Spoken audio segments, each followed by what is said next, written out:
আসসালামু আলাইকুম ওয়া রাহমাতুল্লাহ। আজ আমরা একটি গুরুত্বপূর্ণ বিষয় জানব, ছোট বাচ্চাদের পেশাব পাক নাকি নাপাক এ প্রসঙ্গে। হযরত উলামায়ে কেরাম সকলেই একমত, ছোট বাচ্চাদের পেশাব নাপাক।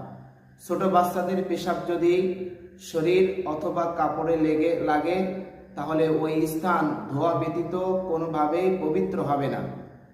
কাপড় অথবা শরীরে লাগলে ওই স্থান পানি প্রবাহিত করার মাধ্যমে ওই স্থান পবিত্র করতে হবে। হ্যাঁ, যদি পুত্র সন্তানের পেশাব লাগে তাহলে সেক্ষেত্রে ওই স্থান না ধুয়ে যদি হালকা পানির ছিটা ওখানে পৌঁছানো হয় তাহলে ওই স্থান বা কাপড় পবিত্র হয়ে যাবে।